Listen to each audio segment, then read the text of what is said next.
Hi all, welcome to One's Coaching. Today we are going to discuss the subject operating system. അപ്പോൾ ഇന്നത്തെ ക്ലാസ്സിൽ നമ്മൾ operating system എന്ന സബ്ജക്റ്റിലെ മൊഡ്യൂൾ 1-ലെ ഫങ്ഷൻസ് ഓഫ് ഓപ്പറേറ്റിംഗ് സിസ്റ്റം എന്ന് പറയുന്ന ഒരു ചെറിയ ടോപ്പിക്കാണ് ഡിസ്കസ് ചെയ്യുന്നത്.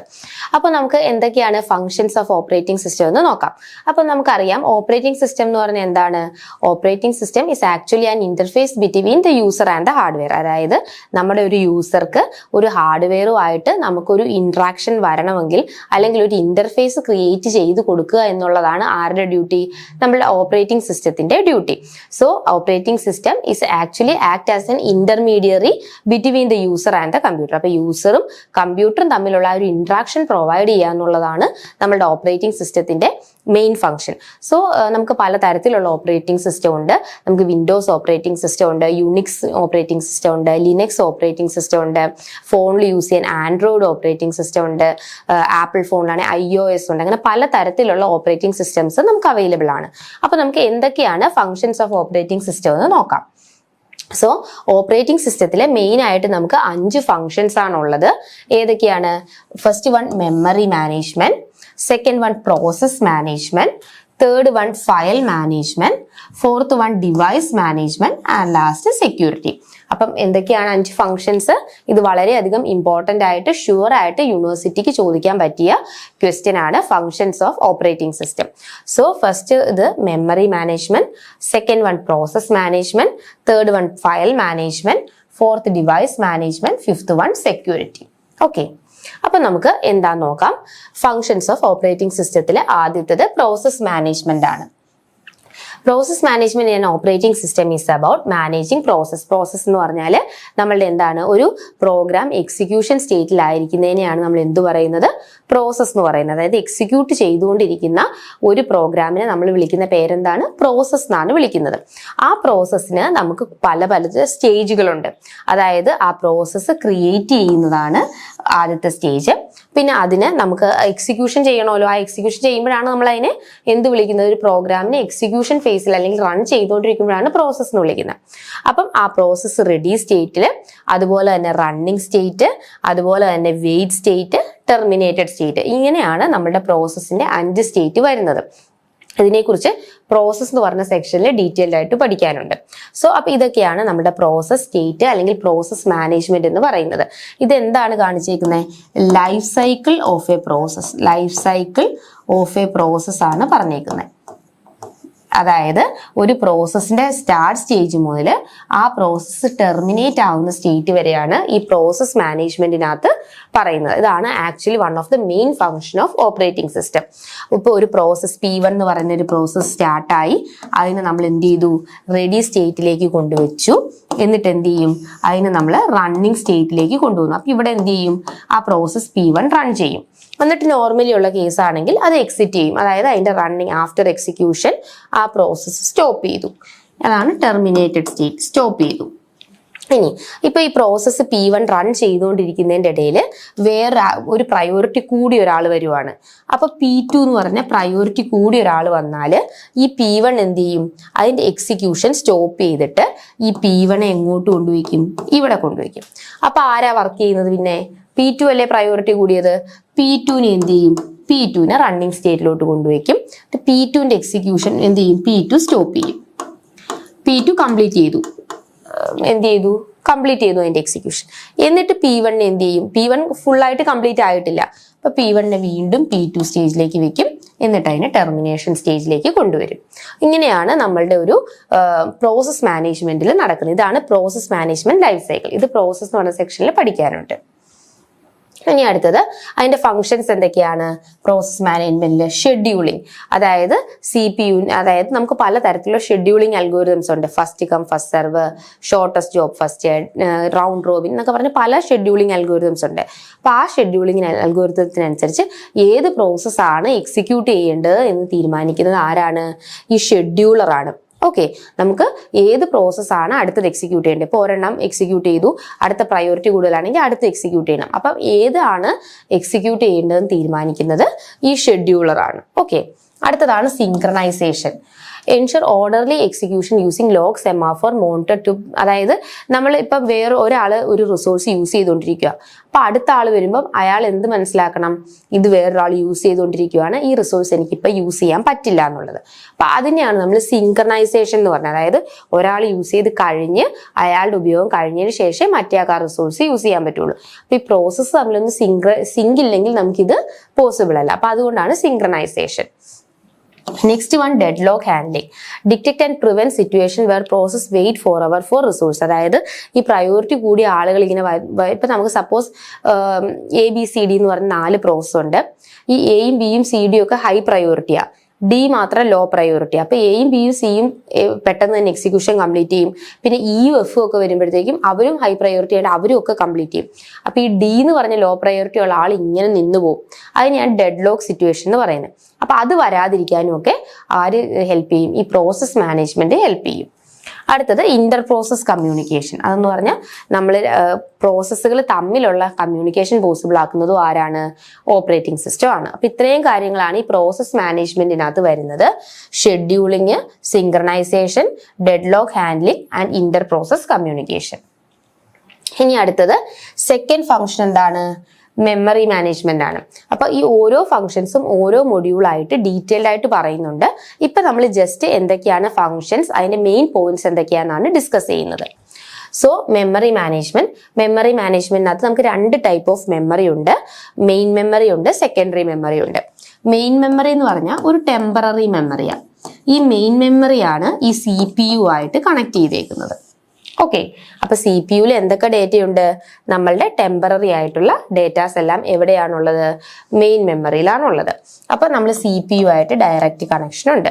ഇനി നമ്മൾ കുറെ സേവ് ചെയ്യേണ്ട അല്ലെങ്കിൽ പെർമനന്റ് ആയിട്ട് വെക്കേണ്ട ഡേറ്റയൊക്കെയാണ് പെർമനന്റ് മെമ്മറി ആയിട്ടുള്ള secondary മെമ്മറിയിലുള്ളത്.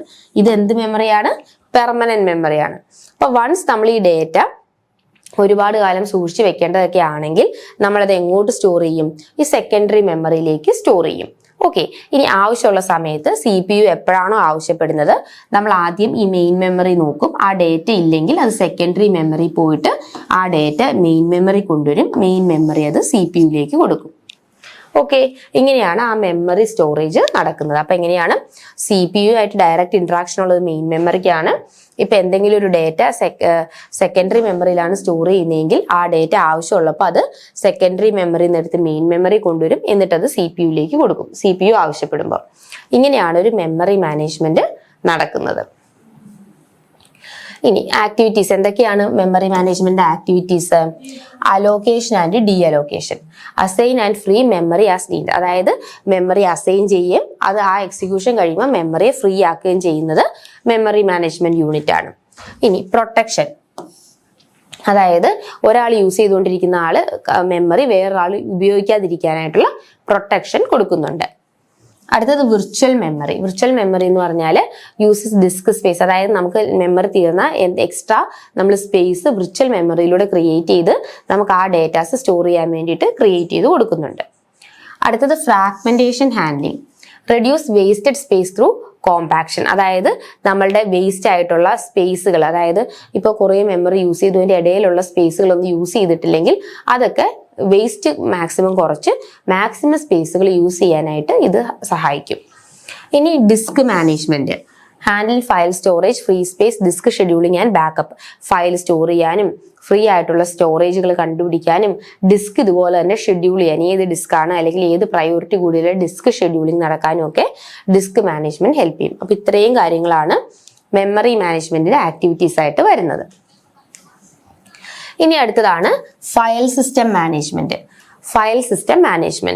File management in an operating system organize and control how data is stored, method and accessed on storage device, making it easy for users to find and use their files. അതായത് എങ്ങനെയാണ്, എവിടെയാണ് data store ചെയ്തേക്കുന്നത്, എങ്ങനെയാണ് ആ data store ചെയ്തേക്കുന്നത്, എങ്ങനെയാണ് അതിന് പേര് കൊടുത്തേക്കുന്നത്, ആക്സസ് കൊടുത്തേക്കുന്നത്, എങ്ങനെയാണ്. ഇപ്പൊ ചില ഫയലുകളൊക്കെ നമുക്ക് റീഡ് ഓൺലി ആയിരിക്കും, അതായത് നമുക്ക് റീഡ് ചെയ്യാനേ പറ്റുള്ളൂ, അതിന് എഡിറ്റ് ചെയ്യാൻ പറ്റില്ല. ചിലത് റീഡ് ഓർ റൈറ്റ് ആയിരിക്കും, അതിന് റീഡ് ചെയ്യാനും പറ്റും, നമുക്ക് അതിനകത്ത് പുതുതായിട്ട് റൈറ്റ് ചെയ്യാനും പറ്റും, അപ്ഡേറ്റ് ചെയ്യാനും പറ്റും. അപ്പൊ അങ്ങനെയുള്ള കാര്യങ്ങളൊക്കെ ചെയ്യുന്നത് ആരാണ്? ഫയൽ മാനേജ്മെന്റ് സിസ്റ്റം ആണ്. ഈ ഫയൽ മാനേജ്മെന്റ് സിസ്റ്റത്തിനകത്ത് ഫയൽസിന് കുറെ അട്രിബ്യൂട്ട്സ് ഉണ്ട്. അതായത് ഫയൽ നെയിം, ഫയൽ ID, അങ്ങനെ കുറേ അട്രിബ്യൂട്ട്സ് ഉണ്ട്. പിന്നെ ഫയൽ ടൈപ്സ് ഉണ്ട്. ചിലത് എക്സിക്യൂട്ടബിൾ ഫയൽസ് ആയിരിക്കും, ചിലത് ബൈനറി ഫയൽസ് ആയിരിക്കും. അങ്ങനെ ഫയൽ ടൈപ്സ് അതിനകത്ത് ഇൻക്ലൂഡ് ചെയ്യുന്നുണ്ട്. പിന്നെ ഫയൽ ഓപ്പറേഷൻസ്, ഞാൻ നേരത്തെ പറഞ്ഞ പോലെ റീഡ് ചെയ്യാനും റൈറ്റ് ചെയ്യാനും അങ്ങനെയുള്ള പുതിയ പുതിയ ഫയൽ ക്രിയേറ്റ് ചെയ്യുക, ഫയൽ ഡിസ്പോസ് ചെയ്യുക, അങ്ങനെയുള്ള ഓപ്പറേഷൻസ് നടക്കുന്നുണ്ട്. പിന്നെ ആക്സസ് മെത്തേഡ്സ്, ആർക്കൊക്കെയാണ് റീഡ് ഓപ്ഷൻ കൊടുക്കേണ്ടത്, ആർക്കൊക്കെയാണ് റൈറ്റ് ഓപ്ഷൻ കൊടുക്കേണ്ടത്, ആർക്കൊക്കെ ഇത് എഡിറ്റ് ചെയ്യാം എന്നുള്ള ആക്സസ് മെത്തേഡ്സും ഇതിനകത്ത് അവൈലബിൾ ആണ്. അതെവിടെയാണ്? ഫയൽ സിസ്റ്റം മാനേജ്മെന്റിനകത്താണ് ഇത്രയും കാര്യങ്ങൾ വരുന്നത്. ഓക്കെ, സോ അതിനകത്ത് എന്തൊക്കെ ഇൻക്ലൂഡ് ചെയ്തേക്കുന്നത്? ഫയൽ അട്രിബ്യൂട്ട്സ്, അതിന്റെ നെയിം, ടൈപ്പ്, സൈസ്. എന്തിനാണ് ഈ ഫയൽ അട്രിബ്യൂട്ട്സ്?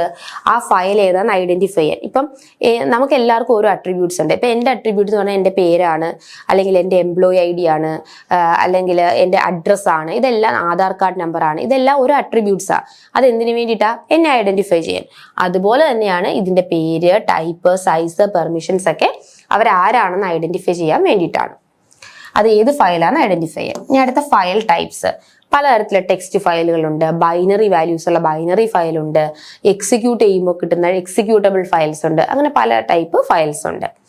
ഓപ്പറേഷൻസ്, നമുക്ക് പുതിയ പ്രോസസ് ക്രിയേറ്റ് ചെയ്യുക, റീഡ് ചെയ്യുക, റൈറ്റ് ചെയ്യുക, ഡിലീറ്റ് ഫയൽസ്, ഇതൊക്കെയാണ് ഫയൽസിനകത്ത് വരുന്ന ഓപ്പറേഷൻസ്. അടുത്തത് ആക്സസ് മെത്തേഡ്സ്. ആക്സസ് ചെയ്യാൻ സീക്വൻഷ്യൽ ആയിട്ടാണോ, ഡയറക്റ്റ് ആക്സസ് ആണോ, അല്ലെങ്കിൽ എന്തൊക്കെയാണ് പെർമിഷൻസ്, ആർക്കൊക്കെ റീഡ് കൊടുക്കാം അല്ലെങ്കിൽ ആർക്ക് റൈറ്റ് ചെയ്യാം എന്നുള്ള പെർമിഷൻസ് കൊടുക്കുന്നു. അപ്പൊ ഇത്രയും 4 കാര്യങ്ങളാണ് ഫയൽ മാനേജ്മെന്റിനകത്ത് വരുന്നത്. ഇനി അടുത്ത് നോക്കിക്കേ, ഡിവൈസ് മാനേജ്മെന്റ്. അതിനകത്ത് IO സിസ്റ്റം. IO സിസ്റ്റം എന്ന് പറഞ്ഞാൽ എന്താണ്? Input output systems. Input output system. അതിനകത്ത് device management in an operating system control how the computer communicates. എങ്ങനെയാണ് നമ്മുടെ ഹാർഡ്വെയർ ഡിവൈസുമായിട്ട് ഈ കമ്പ്യൂട്ടർ കമ്മ്യൂണിക്കേറ്റ് ചെയ്യുക, like printer or disk, using drivers and technique to ensure smooth and efficient operation.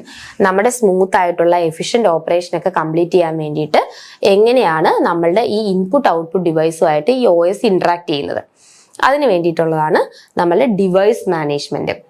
അപ്പൊ ഇപ്പൊ printer ആണെങ്കിൽ പ്രിന്ററിന് പ്രിന്ററിൻ്റെതായ drivers ഉണ്ട്, മൗസ് ആണെങ്കിൽ മൗസിന് ഡ്രൈവർ ഉണ്ട്. അത് ആ ഡ്രൈവേഴ്സ് യൂസ് ചെയ്തിട്ടാണ് നമ്മൾ ഇതിലേക്ക് കണക്ട് ചെയ്യുന്നത്.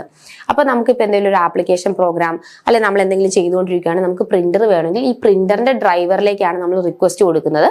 അപ്പൊ ആ ഡ്രൈവറാണ് നമ്മൾ ഈ പ്രിന്ററിനെ എനേബിൾ ആക്കി തരുന്നത്. ഓക്കെ, അപ്പൊ ഇതിനകത്ത് ഡിവൈസ് മാനേജ്മെന്റിനകത്ത് യൂസർ പ്രോഗ്രാം, ആ യൂസർ പ്രോസസ്സ് എന്തെങ്കിലും നമുക്കിപ്പോൾ ഒരു ആപ്ലിക്കേഷൻ അല്ലെങ്കിൽ എന്തെങ്കിലും ഒരു കാര്യം ചെയ്തുകൊണ്ടിരിക്കുമ്പോൾ അത് എങ്ങോട്ട് റിക്വസ്റ്റ് കൊടുക്കും? കേർണലിലേക്ക് റിക്വസ്റ്റ് കൊടുക്കും. കേർണൽ എന്ത് ചെയ്യും? അത് ഏത് ഇൻപുട്ട് ഔട്ട്പുട്ട് ഡിവൈസ് ആണോ നമുക്ക് വേണ്ടത് അതിന്റെ ഡ്രൈവറിനെ കോൾ ചെയ്യും. ആ ഡ്രൈവർ ആ ഡിവൈസ് അവൈലബിൾ ആക്കും. ഓക്കെ, തിരിച്ചെന്ത് ചെയ്യും? ഈ അവൈലബിൾ ആയിട്ടുള്ള റിസോഴ്സുകളൊക്കെ എന്ത് ചെയ്യും? ഈ ഡ്രൈവർ അവൈലബിൾ ആണെന്ന് കേർണലിനോട് അറിയിക്കും. കേർണൽ അത് യൂസറിനെ അറിയിക്കും. അപ്പൊ ആ യൂസറിന് അത് യൂസ് ചെയ്യാനായിട്ട് സാധിക്കും. ഇങ്ങനെയാണ് ഡിവൈസ് മാനേജ്മെന്റ് നടക്കുന്നത്. അപ്പൊ എങ്ങനെയാണ്? യൂസർ പ്രോസസ്സ് കേർണലിന് റിക്വസ്റ്റ് കൊടുക്കും. കേർണൽ അത് ഏത് IO ആണോ അതിന്റെ കറസ്പോണ്ടിങ് ഡ്രൈവറിന് റിക്വസ്റ്റ് കൊടുക്കും. ആ ഡ്രൈവർ അത് അവൈലബിൾ ആക്കും. തിരിച്ചത് കേർണലിനോട് ആ ഡ്രൈവർ പറയും ഇന്നത് അവൈലബിൾ ആണെന്ന്. അപ്പൊ അത് യൂസറിനോട് പറയും. യൂസർ അപ്പം അത് അവൈലബിൾ ആയിട്ട് യൂസറിന് അത് യൂസ് ചെയ്യാൻ പറ്റും. അങ്ങനെയാണ് ഡിവൈസ് മാനേജ്മെന്റ് നടക്കുന്നത്. ഇനി അതിന്റെ മേജർ കമ്പോണൻസ് എന്തൊക്കെയാണ്? Device driver, interface between hardware and OS അല്ലെ. നമ്മുടെ ഡിവൈസ് ഡ്രൈവർ എവിടെയാണ്? കേർണൽ എന്ന് പറഞ്ഞാൽ ആക്ച്വലി OS ആണ്. ഈ OSഉം ഡിവൈസും തമ്മിലുള്ള ഒരു ഇന്റർഫേസ് ആയിട്ടാണ് ആര് ആക്ട് ചെയ്യുന്നത്? ഈ ഡ്രൈവർ ആക്ട് ചെയ്യുന്നത്. അടുത്തത് buffering and caching. Temporarily store data to match device speed and improve performance. അതായത് നമ്മളുടെ ഈ ഡിവൈസ് ഭയങ്കര സ്പീഡ് കൂടുതലാണെങ്കിൽ നമ്മുടെ ഈ ഇൻപുട്ട് ഔട്ട്പുട്ടും നമ്മൾ ചെയ്യുന്നതും നമ്മളുടെ ഈ ഇൻപുട്ട് ഔട്ട്പുട്ടുമായിട്ട് ഒരു മാച്ച് വേണം. അതിന് വേണ്ടിയിട്ടാണ് ബഫറിംഗ് ആൻഡ് ക്യാഷിംഗ് എന്ന് പറഞ്ഞത്. അപ്പം മാച്ച് ഉണ്ടാവാൻ വേണ്ടി ഇടയ്ക്ക് ചിലപ്പോൾ ആ ഡേറ്റ ടെമ്പററി ആയിട്ടൊന്ന് സ്റ്റോർ ചെയ്യേണ്ടി വരും. അതിനെയാണ് നമ്മൾ ബഫറിംഗ് ആൻഡ് ക്യാഷിംഗ് എന്ന് പറയുന്നത്. ഇനി spooling. Spooling manages data waiting to be process particularly in device like printers. അതായത് ഒരു പ്രിന്ററിൽ തന്നെ മൾട്ടിപ്പിൾ ജോബ്സ് വന്നാൽ അത് ആ ഒരു സ്പൂളിലായിരിക്കും കിടക്കുന്നത്. അതിന് എപ്പോഴാണോ അത് വന്നതനുസരിച്ച് അതെന്ത് ചെയ്യും? പ്രിന്റിങ് കംപ്ലീറ്റ് ചെയ്യും. അതാണ് സ്പൂളിംഗ് എന്ന് പറഞ്ഞിരിക്കുന്നത്. ഇതൊക്കെയാണ് ഡിവൈസ് മാനേജ്മെന്റിന്റെ മേജർ കമ്പോണൻസ്. അടുത്തത് എന്താണ്? Protection and security. ഇത് വളരെ ഇമ്പോർട്ടന്റ് ആയിട്ടുള്ള ഒരു ഫംഗ്ഷനാണ് protection and security. Protection and security mechanism in OS are designed to safeguard system resource from unauthorized access or misuse. നമ്മുടെ മിസ്യൂസോ അൺഓതറൈസ്ഡ് ആയിട്ട് ആരെങ്കിലും കടന്നു വരാതിരിക്കാൻ വേണ്ടിയിട്ടാണ് നമ്മൾ എന്ത് യൂസ് ചെയ്യുന്നത്, നമ്മളുടെ ഈ പ്രൊട്ടക്ഷൻ ആൻഡ് സെക്യൂരിറ്റി എന്ന് പറയുന്ന ഒരു പോയിന്റ് യൂസ് ചെയ്യുന്നത്. These mechanism control process or users can access specific resource. ഇത് നമ്മുടെ മെമ്മറിയും ഫയലിനെ CPU-നെ ഒക്കെ പ്രൊട്ടക്ട് ചെയ്യും. കാരണം എന്താ, ഒരു അൺഓതറൈസ്ഡ് ആയിട്ട് നമുക്ക് അറിയില്ലാത്ത ഒരാൾ ഇത് യൂസ് ചെയ്യാൻ പാടില്ല. അതുകൊണ്ടാണ് നമ്മൾ എന്ത് ചെയ്യുന്നത്, പാസ്വേഡ് ഒക്കെ ഇട്ട് പ്രൊട്ടക്ട് ചെയ്യുന്നത്. അപ്പൊ ഇതിനകത്ത് വരുന്ന എന്തൊക്കെയാണ്, യൂസർ ഒതന്റിക്കേഷൻ. അത് വളരെ ഇമ്പോർട്ടൻ്റ് ആണ്.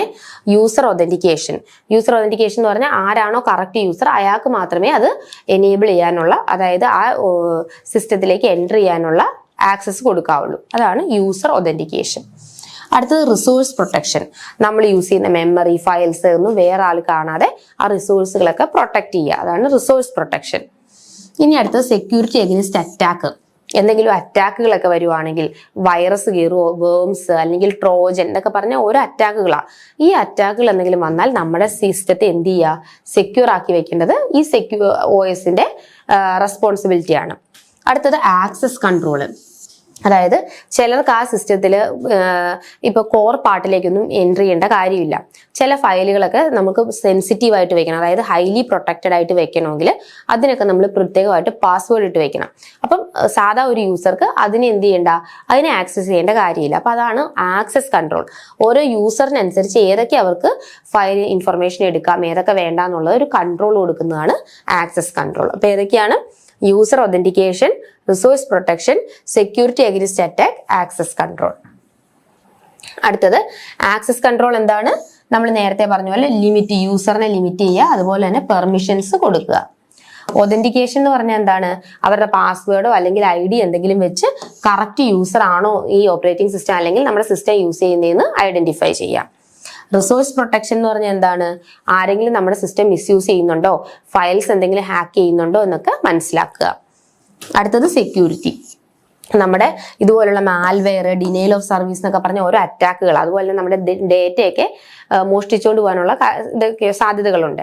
അപ്പൊ അതിനെതിരെയായിട്ടുള്ളതാണ് നമ്മളുടെ ഈ സെക്യൂരിറ്റി മെഷർ എന്ന് പറയുന്നത്. ഓക്കെ, അപ്പൊ ഇന്നത്തെ ക്ലാസ്സിൽ നമ്മൾ functions of an operating system ആണ് ഡിസ്കസ് ചെയ്തത്. അപ്പൊ ഏതൊക്കെയാണ് 5 functions, process management, file management, memory management, device management, password and security. അപ്പൊ ഇത്രയുമാണ് നമ്മളുടെ functions of an operating system എന്ന് പറയുന്നത്. With this I am concluding the session. Thank you. Keep watching once.